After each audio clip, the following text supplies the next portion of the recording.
Assalamualaikum warahmatullahi wabarakatuh. Nama saya Adelia Damayanti dengan NIM 090202200119.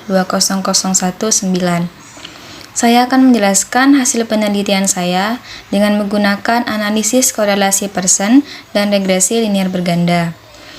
Judul penelitian saya yaitu analisis pengaruh proporsi penduduk yang hidup di bawah 50% pendapatan, persentase rumah tangga yang memiliki akses terhadap sumber air minum layak, dan garis kemiskinan makanan terhadap rasio Gini di Indonesia pada tahun 2019. Data yang saya gunakan adalah data sekunder yang saya ambil dari website resmi Badan Pusat Statistik Indonesia atau BPS. Variabel prediktor dalam penelitian ini ada 3. Yang pertama, proporsi penduduk yang hidup di bawah 50% pendapatan. Yang kedua, persentase rumah tangga yang memiliki akses terhadap sumber air minum layak. Dan yang ketiga, garis kemiskinan. Dan variabel responnya adalah rasio Gini. Di sini saya menggunakan bantuan software RStudio untuk melakukan perhitungan analisisnya. Lalu untuk langkah yang saya gunakan, yang pertama adalah analisis deskriptif, yang kedua uji kenormalan data, yang ketiga analisis korelasi persen, yang keempat analisis regresi linear berganda, dan yang terakhir adalah uji asumsi klasik. Untuk melakukan analisis, kita langsung buka aplikasi RStudio. Oke, pertama sebelum melakukan analisis, kita panggil dulu package atau library yang akan kita gunakan sebagai analisis perhitungan ini. Lalu kita buat variabel yang berisi untuk memanggil data yang telah kita siapkan. Yang isinya itu adalah data variabel yang kita lakukan di penelitian ini. Lalu kita lakukan yang pertama adalah analisis deskriptif data. Di sini saya memakai sintaks summary. Caranya dengan menulis summary, lalu kita tulis di situ adalah nama variabel datanya. Lalu kita coba run.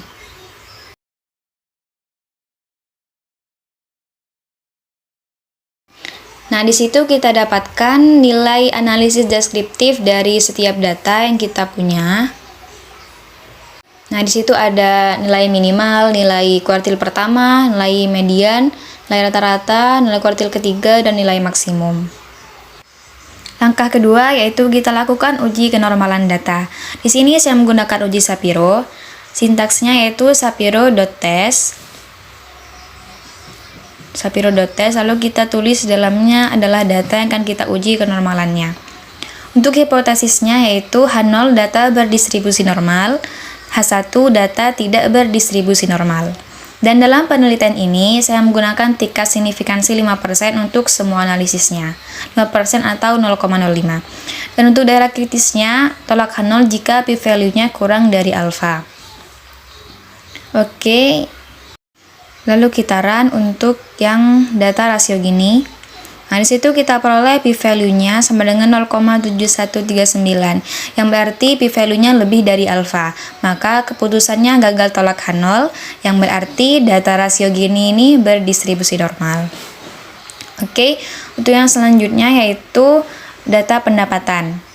Pendapatan itu adalah proporsi penduduk yang hidup di bawah 50% pendapatan, dan garis kemiskinan itu menunjukkan garis kemiskinan makanan, dan akses air itu menunjukkan persentase rumah tangga yang memiliki akses terhadap sumber air minum layak.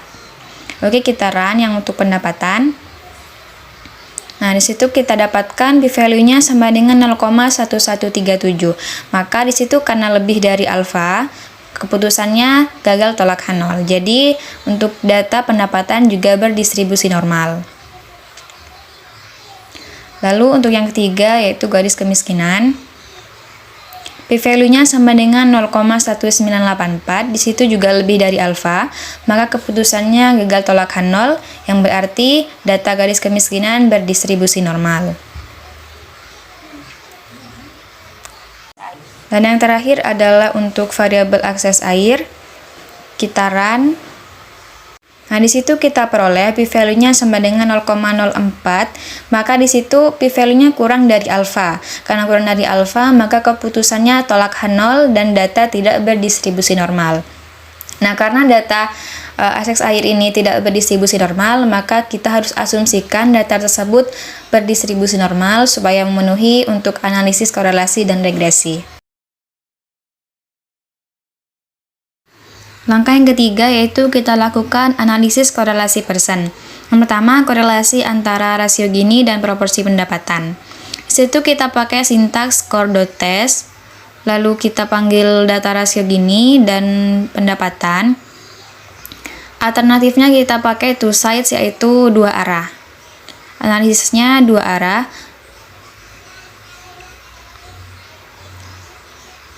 Dan metodenya kita pakai persen. Lalu untuk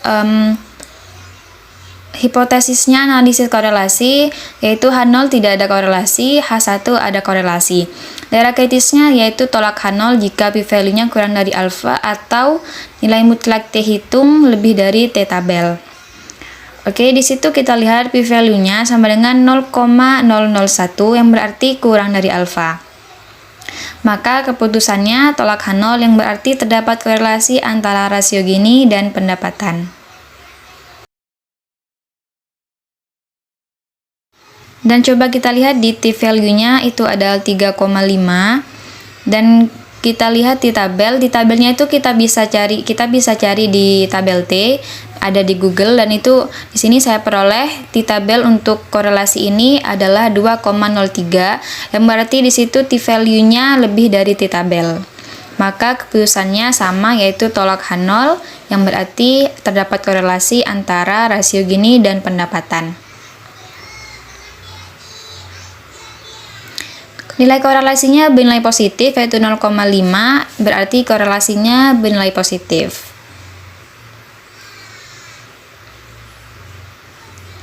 Dan untuk interpretasi scatter plotnya kita pakai dulu, kita panggil library, lalu kita pakai sintaks ggScatter, kita panggil datanya untuk X-nya pendapatan dan Y-nya rasio Gini.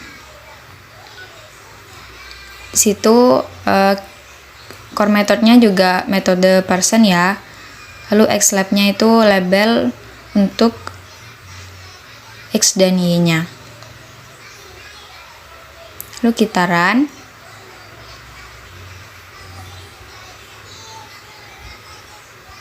Sebentar.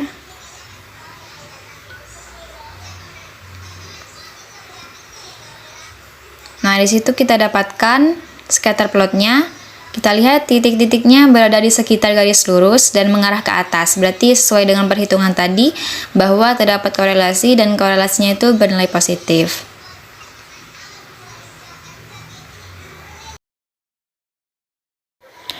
Oke, untuk yang kedua, kita lakukan korelasi antara rasio Gini dan garis kemiskinan makanan. Untuk hipotesis dan sintaksnya sama.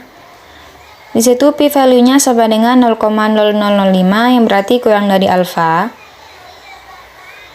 Dan kita lihat di situ t-value-nya negatif ya, tetapi yang kita bandingkan dengan t-table adalah nilai mutlaknya.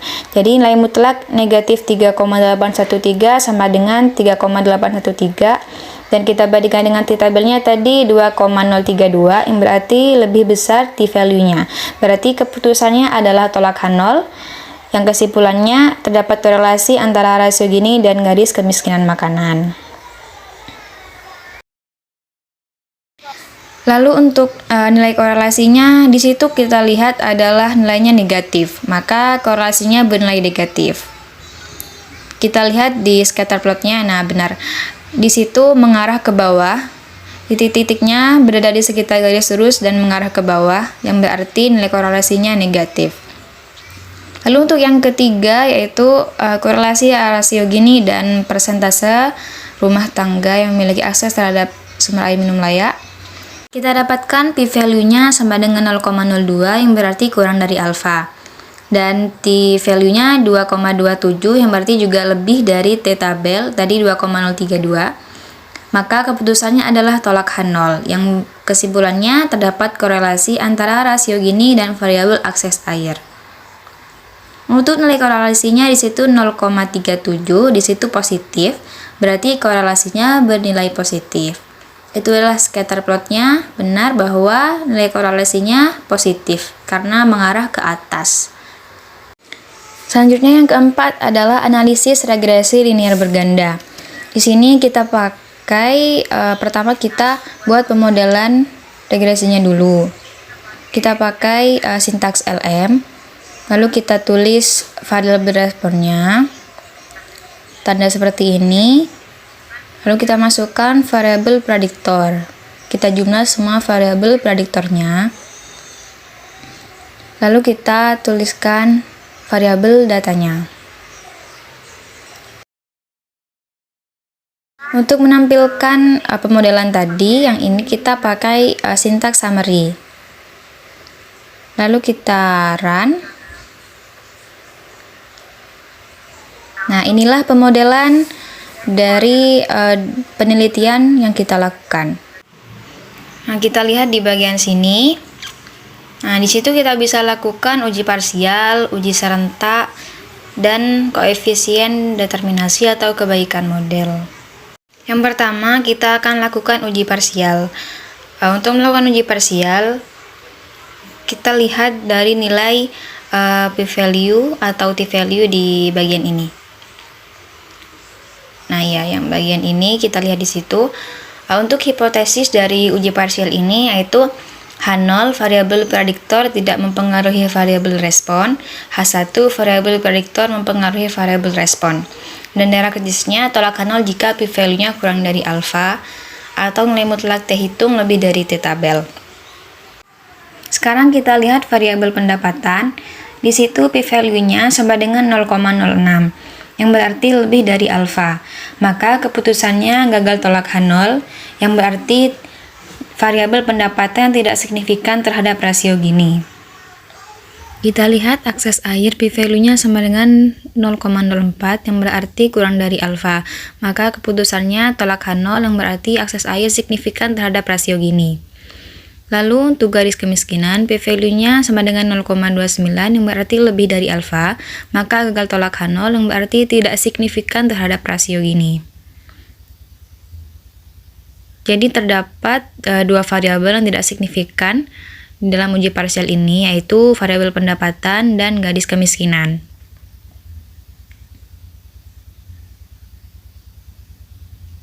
Selanjutnya kita akan lakukan uji serentak. Uji serentak ini kita bisa lihat nilai F statistik dan p-value yang ada di bawah.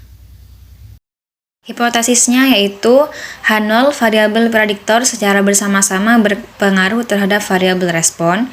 H1 minimal ada satu variabel prediktor yang berpengaruh terhadap variabel respon. Dan daerah kritisnya tolak H0 jika p-value-nya kurang dari alfa atau F hitung lebih dari F tabel. Oke, di situ kita lihat p-value-nya sama dengan 0,0005 yang berarti dia kurang dari alfa. Maka keputusannya adalah tolak H0 yang berarti model ini sudah sesuai dan memenuhi uji serentak. Langkah yang terakhir adalah uji asumsi klasik.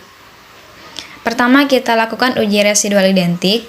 Kita pakai sintaks BP-test.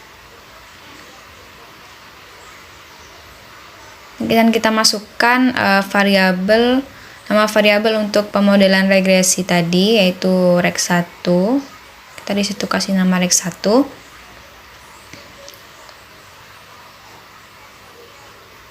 Dan juga kita masukkan nama variabel dari data kita. Di datanya. Dan kita coba run. Nah, untuk hipotesis uji residual identik ini H0-nya residual identik dan H1 residual tidak identik. Dan untuk daerah kritisnya adalah tolak H0 jika p-value-nya kurang dari alfa. Kita lihat p-value-nya sama dengan 0,0158, maka di situ p-value-nya kurang dari alfa. Jadi keputusannya adalah tolak H0 yang berarti residual tidak identik. Oke, selanjutnya untuk uji residual independen, kita menggunakan sintaks DW-test atau Durbin-Watson test. Kita masukkan variabel pemodelan regresinya. Untuk hipotesisnya adalah H0 tidak ada autokorelasi atau residual independen, dan H1-nya residual dependen atau ada autokorelasi. Dan daerah kritisnya adalah tolak H0 jika p-value-nya kurang dari alfa. Oke. P-value-nya sama dengan 0,05, yang berarti di situ lebih dari alfa. Maka keputusannya adalah gagal tolak H0, yang berarti pemodelan regresi ini memenuhi uji residual independen.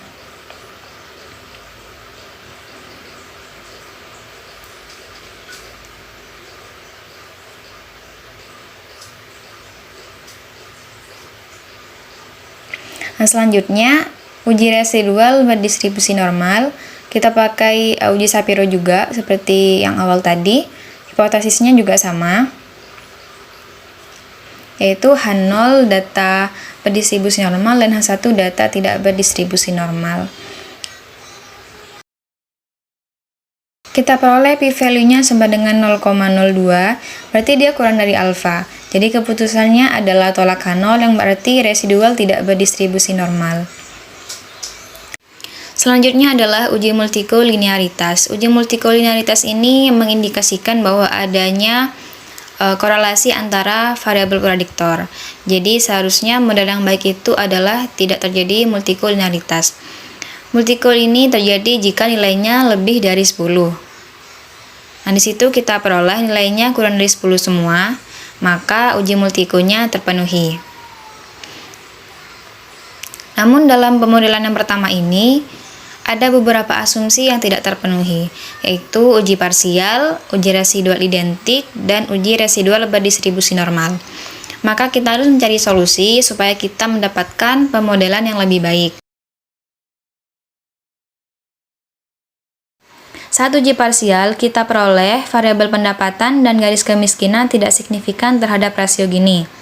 Dan garis kemiskinan nilainya adalah yang paling tinggi daripada variabel lainnya. Maka di sini kita coba untuk mengeluarkan variabel garis kemiskinan dari pemodelan ini, dan akan kita lihat apakah pemodelan yang kedua nanti lebih baik hasilnya daripada pemodelan yang pertama. Nah, di sini kita sudah buat variabel untuk pemodelan yang kedua. Caranya sama seperti tadi, dan kita sudah mengeluarkan variabel garis kemiskinan. Yang kita lihat untuk pemodelannya. Nah, di sini tingkat signifikasinya sudah kurang dari alfa semua. Nah, lalu kita lakukan pengujian seperti yang pertama tadi. Kita lakukan uji parsial, uji serentak, dan asumsi klasik. Pertama, kita lakukan uji parsial. Caranya sama seperti tadi, yaitu tolak H0 jika p-value-nya kurang dari alfa.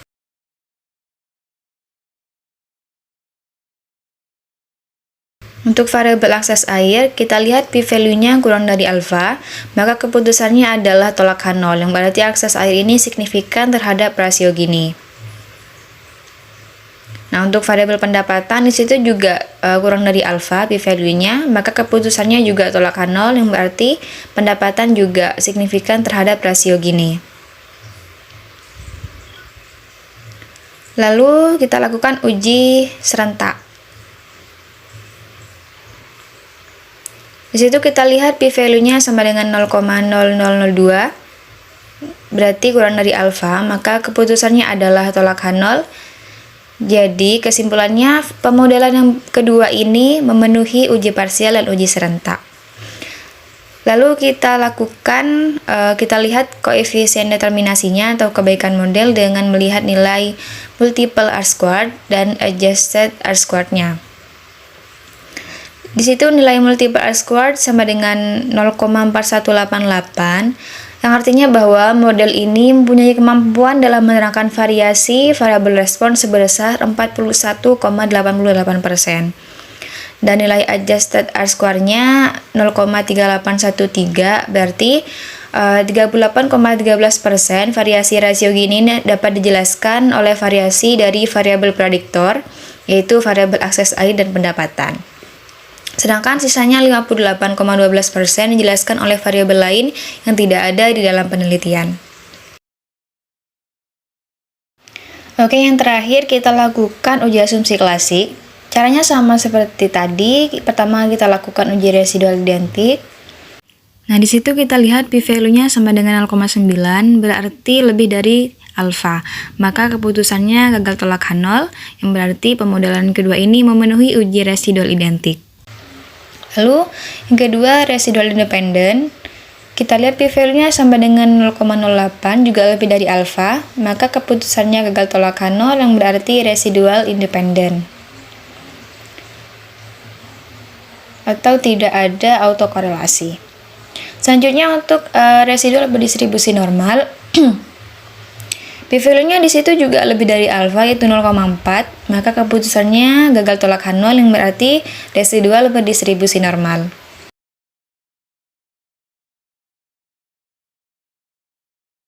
Yang terakhir kita lihat uji multiko-nya. Nilai kedua variabel kurang dari 10, maka keputusannya tidak terjadi multikolinearitas atau tidak ada korelasi antar variabel prediktor di dalam pemodelan kedua ini. Jadi setelah kita lihat pemodelan yang kedua ini memenuhi semua asumsi regresi linier, mulai dari asumsi uji parsial, uji serentak, sampai asumsi klasik semuanya memenuhi. Jadi memang ternyata pemodelan yang kedua ini lebih baik daripada pemodelan yang pertama tadi. Nah, jadi yang akan kita interpretasikan adalah pemodelan regresi yang kedua.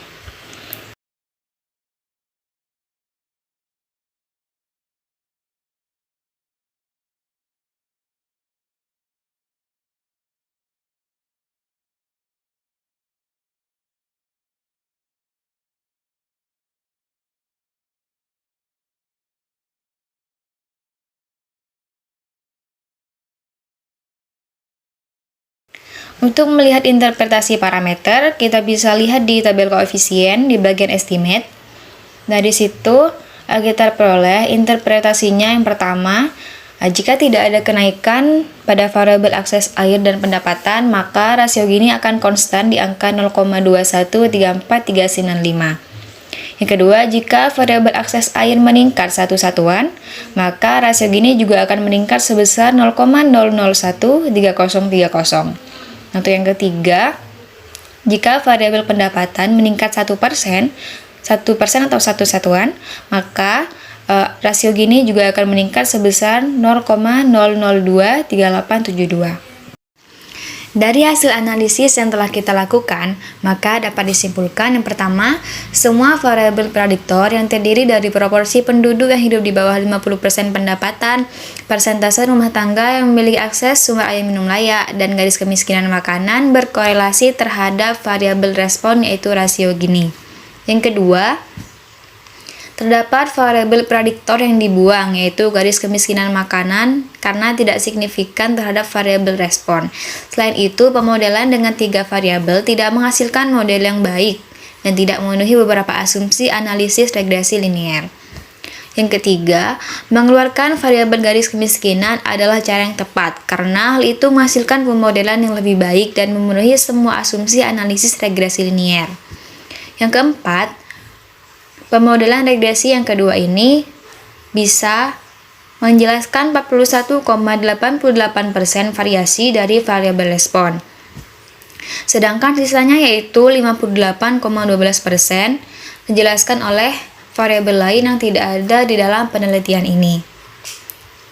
Sekian dari saya, kurang lebihnya mohon maaf. Wassalamualaikum warahmatullahi wabarakatuh.